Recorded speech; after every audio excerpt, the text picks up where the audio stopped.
Assalamualaikum warahmatullahi wabarakatuh. Halo adik-adik, perkenalkan terlebih dahulu nama saya Idratil Fauziah dari Pendidikan Fisika Universitas PGRI Semarang. Nah, selama 3 minggu ke depan saya akan menemani kalian dalam pembelajaran fisika. Sebelum kalian lanjut menonton video ini, alangkah baiknya kalian berdoa terlebih dahulu supaya nantinya diberikan kemudahan dalam memahami materi yang akan saya sampaikan. Pada pertemuan sebelumnya, kalian sudah belajar mengenai pengertian kalor mengubah suhu zat, kalor mengubah wujud zat, dan juga asas Black. Kali ini kalian akan belajar mengenai perpindahan kalor. Sekarang coba perhatikan terlebih dahulu fenomena bongkahan es yang lama-kelamaan mencair ketika diletakkan di atas telapak tangan. Nah, mengapa hal tersebut dapat terjadi? Hal ini dikarenakan suhu telapak tangan itu lebih tinggi dibandingkan suhu bongkahan es, sehingga kalor itu berpindah dari telapak tangan ke bongkahan es tersebut. Proses ini berlangsung sampai dengan es itu mencair atau suhu antara telapak tangan dan es itu sama. Nah, jadi dapat kita simpulkan bahwa kalor itu dapat berpindah dari benda yang suhunya tinggi ke benda yang suhunya lebih rendah. Nah, ada 3 cara perpindahan kalor. Yang pertama ada konduksi, dan yang kedua ada konveksi, dan yang ketiga ada radiasi. Perpindahan kalor yang pertama adalah dengan cara konduksi. Nah, saat kamu memasak, apa yang kamu rasakan saat memegang bagian ujung spatula? Bukankah kamu akan merasakan panas? Padahal ujung spatula yang kalian pegang itu tidak bersentuhan langsung dengan minyak ataupun air yang sedang mendidih, melainkan ujung spatula yang lainnya. Nah, mengapa hal tersebut dapat terjadi? Hal tersebut dapat terjadi dikarenakan kalor yang berada pada ujung spatula yang bersentuhan langsung dengan minyak ataupun air yang sedang mendidih itu berpindah ke ujung spatula yang kamu pegang. Nah, perpindahan kalor ini juga bisa disebut dengan perpindahan kalor secara konduksi. Nah, dari fenomena tersebut dapat kita simpulkan bahwa perpindahan kalor secara konduksi yaitu perpindahan kalor melalui suatu zat tanpa disertai perpindahan partikel-partikel zat tersebut. Nah, kemudian untuk zatnya itu dibagi menjadi 2, ada konduktor dan juga isolator. Konduktor adalah zat atau bahan yang mudah menghantarkan kalor.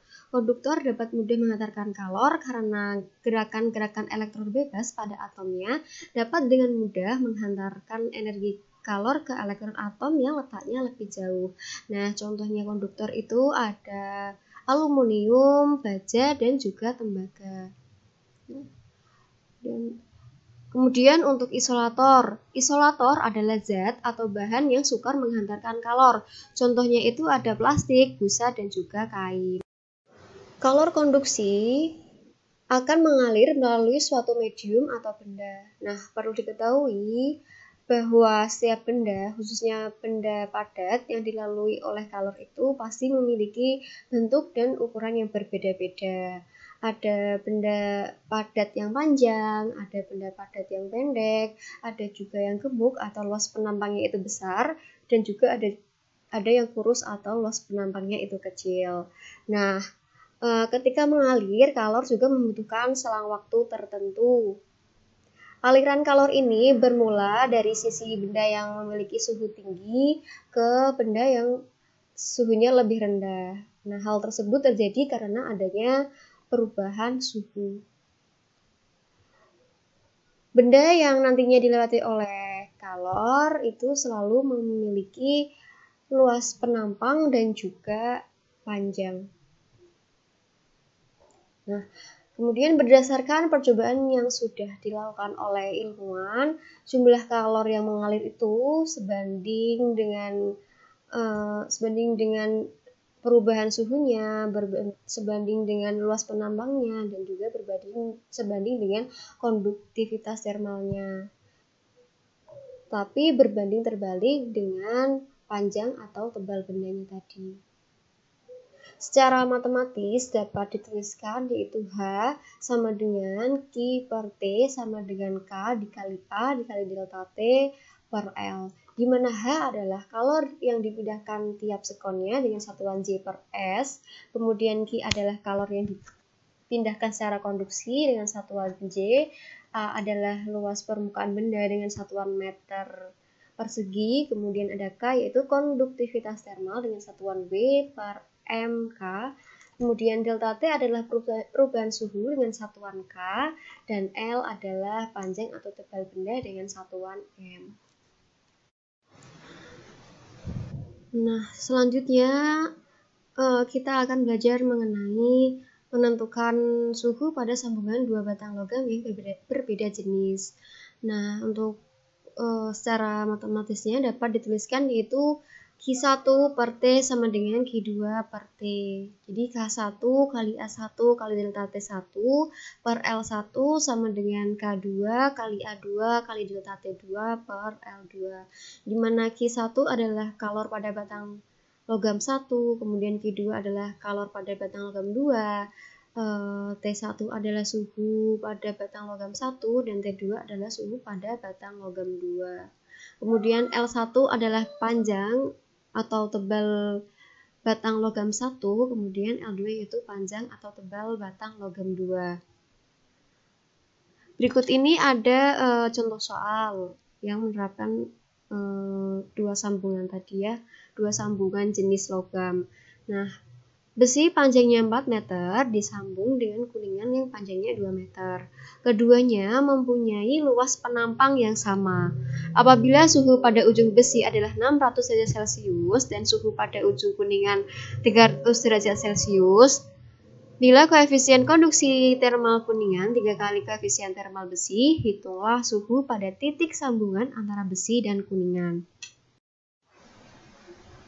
Nah, untuk penyelesaiannya, kita identifikasi satu persatu terlebih dahulu.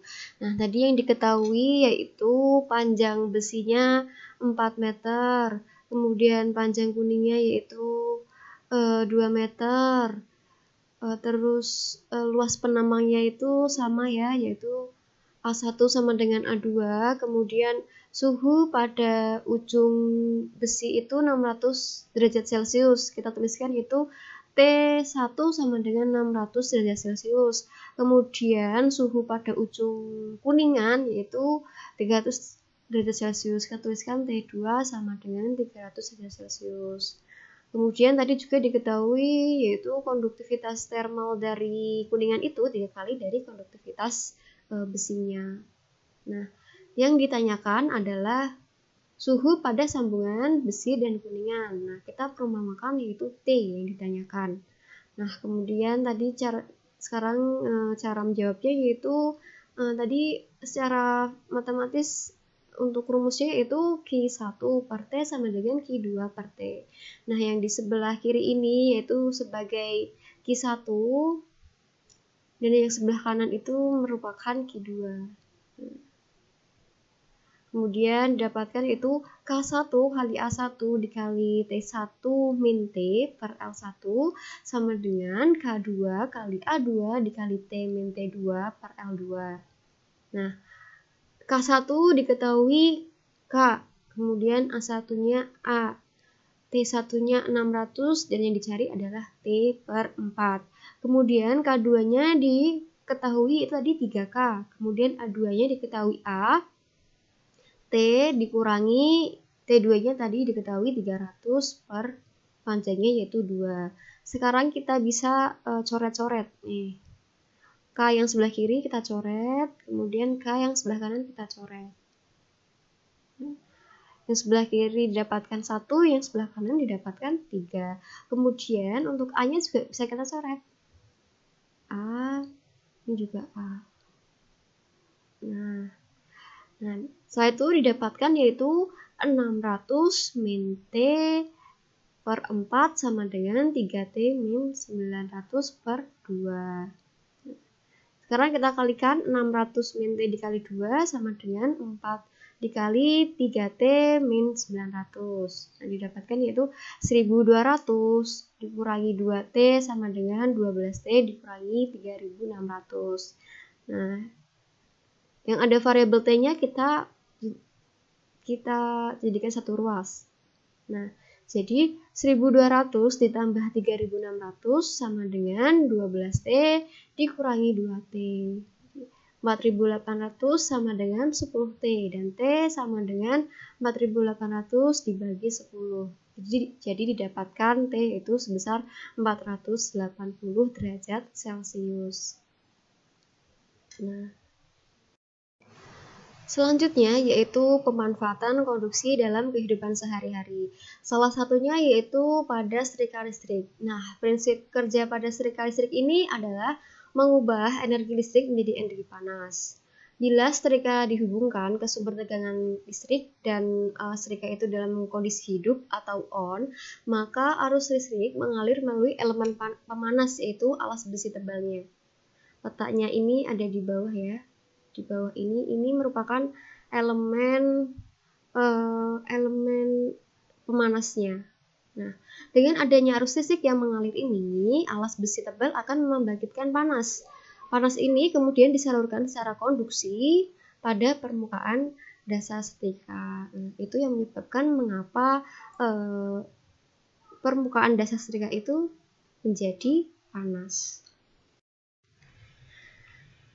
Cara perpindahan kalor yang kedua yaitu secara konveksi. Nah, konveksi adalah perpindahan kalor pada suatu zat yang disertai perpindahan partikel-partikel zat tersebut, atau proses perpindahan kalor yang dilakukan oleh pergerakan fluida akibat adanya perbedaan massa jenis.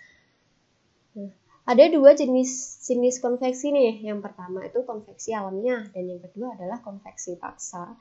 Nah, konveksi alamiah itu sendiri adalah pergerakan fluida yang terjadi akibat perbedaan massa jenis. Bagian fluida yang menerima kalor atau dipanasi akan memuai dan massa jenisnya akan menjadi lebih kecil sehingga dia akan bergerak ke atas. Kemudian tempatnya akan digantikan oleh bagian fluida dingin yang jatuh ke bawah karena massa jenisnya itu lebih besar. Nah, untuk contoh konveksi alamiah yaitu ketika kita memasak air. Kemudian konveksi paksa adalah suatu proses pergerakan fluida yang langsung diarahkan tujuannya oleh sebuah pompa atau blower. Dan untuk contoh penerapan dalam kehidupan sehari-hari itu cara kerja dari lemari es. Selanjutnya yaitu besaran fisis pada perpindahan kalor konveksi. Nah, ada sebuah silinder yang diisi suatu fluida dan dua sisi yang berhadapan memiliki suhu yang berbeda juga. Akan terjadi aliran kalor dari dinding yang bersuhu TA ke dinding yang bersuhu TB. Nah, besarnya kalor tiap satuan sekon itu dapat dituliskan yaitu H sama dengan Q per T sama dengan H kali A kali delta T. Di mana Q merupakan kalor yang dipindahkan secara konveksi dengan satuan J. H adalah koefisien konveksi dengan satuan J per meter persegi SK dengan A yaitu luas permukaan dengan satuan meter persegi dan delta T ada perubahan suhu dengan satuan K. Nah, untuk contoh soalnya yaitu suatu fluida dengan koefisien konveksi termal 0,02 kal per meter persegi S derajat Celcius memiliki luas penampang aliran yaitu 100 cm persegi. Jika fluida tersebut mengalir dari dinding yang bersuhu 200 derajat Celcius ke dinding lainnya yang bersuhu 50 derajat Celcius, kedua dinding sejajar, berapakah besarnya kalor yang dirambatkan? Nah, untuk penyelesaiannya, kita harus mengidentifikasi satu persatu terlebih dahulu. Tadi diketahui bahwa koefisien konveksinya itu sebesar 0,02 kal per meter persegi S derajat Celcius. Kemudian luas permukaannya yaitu 10 cm persegi. Kita rubah ke meter persegi didapatkan yaitu 1 kali 10 pangkat min 3 meter persegi. Kemudian T1-nya kita dapatkan 50 derajat Celcius dan T2-nya yaitu 200 derajat Celcius. Nah, untuk menentukan T1 dan T2 ini lebih mudahnya bahwa jika suhunya itu lebih rendah itu sebagai T1 dan jika suhunya lebih tinggi maka dia T2. Nah, yang ditanyakan yaitu besarnya H-nya. Nah, jadi dapat dijawab bahwa H sama dengan H kali A kali delta T. Nah, H sama dengan H kali A dikali T2 min T1. Nah, kita masukkan angkanya lagi yang sudah diketahui bahwa didapatkan H sama dengan 0,02 dikali 1 dikali 10 pangkat min 3 dikali 200 dikurangi 30. Nah, didapatkan H yaitu 9 kali 10 pangkat min 2 kal per S.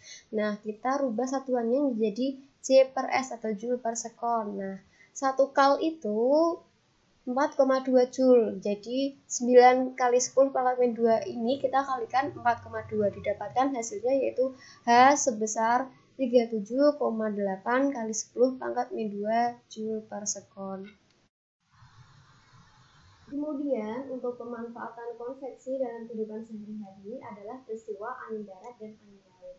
Nah, peristiwa angin darat dan angin laut ini termasuk ke dalam jenis konveksi alamiah. Proses peristiwa angin darat terjadi pada malam hari dan berhembus dari darat ke laut.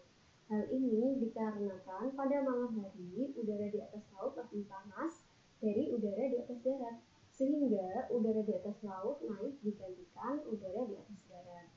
Maka terjadilah aliran udara dari darat ke laut.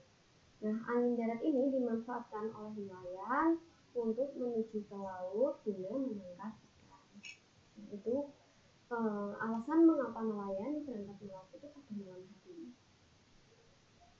Sekarang untuk proses peristiwa angin laut, yaitu angin laut terjadi pada siang hari dan berhembus dari laut ke darat. Hal ini terjadi karena pada siang hari udara di atas darat lebih panas dari udara di atas laut, sehingga udara di atas darat naik diganti udara di atas laut.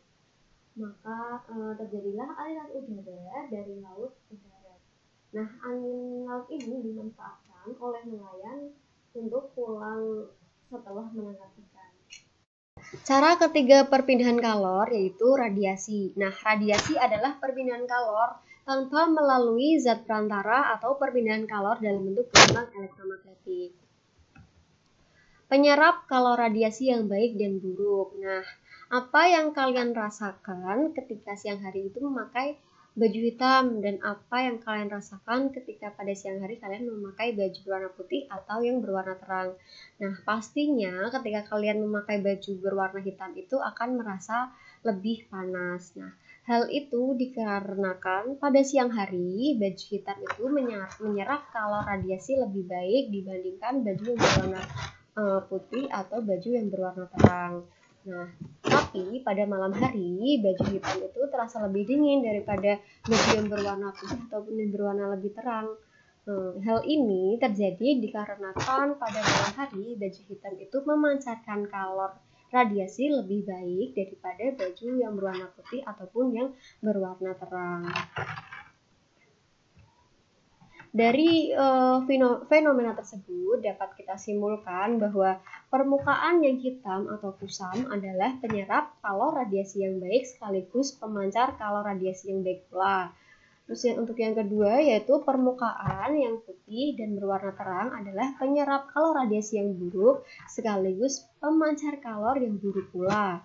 Kemudian yang ketiga adalah jika diinginkan agar kalor merambat secara radiasi berkurang, permukaan atau dinding harus dilapisi suatu bahan agar mengkilap, misalnya yaitu dilapisi dengan perak. Selanjutnya yaitu besaran fisis pada perpindahan kalor radiasi. Pada tahun 1879, Stephen Boltzmann mengungkapkan suatu hukum yang mengenai radiasi yang disebut sebagai hukum Stephen Boltzmann, yang berbunyi energi yang dipancarkan oleh suatu permukaan hitam dalam bentuk radiasi kalor tiap satuan waktu sebanding dengan luas permukaan dan sebanding dengan pangkat 4 suhu mutlak permukaan itu. Secara matematis dapat dituliskan H sama dengan Q per T sama dengan E dikali sigma dikali A dikali T pangkat 4. Nah, di mana Q adalah kalor yang diberikan secara radiasi dengan satuan J atau Joule, kemudian E adalah emisivitas, dan sigma adalah tetapan Stephen Boltzmann yaitu sebesar 5,63 kali 10 pangkat 8 W per meter persegi K pangkat 4. Dan A adalah luas permukaan benda dengan satuan meter persegi, T adalah suhu benda dengan satuan K. Untuk contoh soalnya yaitu sebuah benda memiliki emisivitas 0,5 dan luas permukaan 100 cm persegi. Suhu benda tersebut 727 derajat Celcius. Berapa laju rata-rata energi radiasi benda tersebut? Nah, untuk penyelesaiannya kita harus mengidentifikasi terlebih dahulu satu persatu. Yang pertama yang diketahui adalah E-nya atau emisivitas yaitu 0,5. Kemudian untuk luas permukaannya yaitu 100 cm persegi, kita rubah dulu ke meter persegi, jadi didapatkan yaitu 1 kali 10 pangkat 2 meter persegi. Nah, untuk T-nya diketahui itu 727 derajat Celcius, kita rubah dulu ke Kelvin, maka ditambah dengan 273 didapatkan yaitu suhunya 1000 K. Kemudian untuk sigmanya atau ketetapan Stephen Boltzmann yaitu sebesar 5,67 kali 10 pangkat 8. Nah, yang ditanyakan adalah besar lajunya, laju perpindahan kalornya atau H-nya. Maka dijawab yaitu H sama dengan E dikali sigma dikali A dikali T pangkat 4, di mana E-nya itu besarnya 0,5, kemudian sigmanya atau tetapan Stephen Boltzmann-nya 5,67 kali 10 pangkat 10, A-nya itu 1 kali 10 pangkat 2, dan T-nya yaitu T pangkat 4-nya 1000 pangkat 4. Nah, kemudian didapatkan yaitu H sebesar 2,8235 kali 10 pangkat 2 atau 283,5 Joule per sektor. Kemudian untuk pemanfaatan radiasi dalam kehidupan sehari-hari adalah pendiangan ruangan. Nah, cara kerja pendiangan ruangan ini adalah sebagian besar kalor pada pendiangan ruangan akan naik ke atas terobong asap karena dibawa oleh konveksi udara. Tubuh kita merasa hangat karena penjalaran kalor ke samping dalam bentuk gelombang elektromagnetik. Dengan kata lain, tubuh kita merasa hangat karena penghantar kalor secara radiasi. Itu yang dapat saya sampaikan mengenai materi perpindahan kalor, jenis-jenis perpindahan kalor, dan juga pemanfaatan perpindahan kalor dalam kehidupan sehari-hari. Nah, terima kasih. Wassalamualaikum warahmatullahi wabarakatuh.